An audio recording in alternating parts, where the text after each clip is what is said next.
Għalkemm idealment kull tifel u tifla jitrabbew mal-familja naturali tagħhom, jeżistu ċirkostanzi li jkun ta' aktar ġitalihom li jinħarġu mid-dar u jitrabbew f'fożza f'familji oħra. Bħalissa hawn madwar 450 tifel u tifla li qed jiġu fostered. Il-Ministru għad-drittijiet tat-tfal Michael Falzon qal li l-aġenziji u dawk kollha involuti fil-qasam qed jagħmlu li jistgħu biex iwettqu l-hekk imsejħa matching exercises u screening qabel it-tfal jibdew jgħixu f'ambjenti differenti minn dak naturali tagħhom. Għandek tfal li jmorru foster care u tfal li sfortunatament ikun ippoġġew f'istituzzjoni għax ma jkollokx biżejjed foster carers.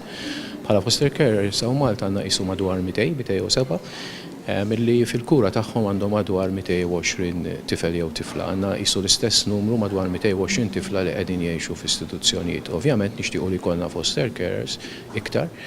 U naħseb li l-miżura tal-budget fejn l-allowance ta' foster carers telat minn 70 euro fil-ġimgħa għal kull tifel għal 100 euro fil-ġimgħa.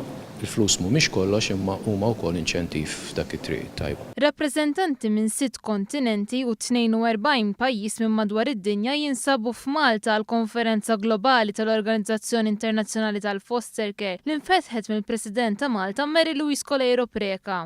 Id-Direttriċi Ġenerali tal-Fondazzjoni tal-President tal-Ħarsin tas-Soċjetà l-Avukat Ruth Farrugia tiddeskrivi l-konferenza bħala unika. Hija konferenza mhux bħal kwalunkwe konferenza oħra li xtati wissa li t-tfal infushom biex jispjegaw l-esperjenza tagħhom ma' min jirtaqgħu, kif il-ħajja tagħhom titjieb jew tmur lura għax jista' jkun mit-tnejn, u hemm il-wisa għalihom hemm tfal li qegħdin in foster care. X'qed nagħmlu biex nagħmlu l-ħajja tagħhom aħjar milli kieku qiegħda mal-familja oriġinali tagħhom.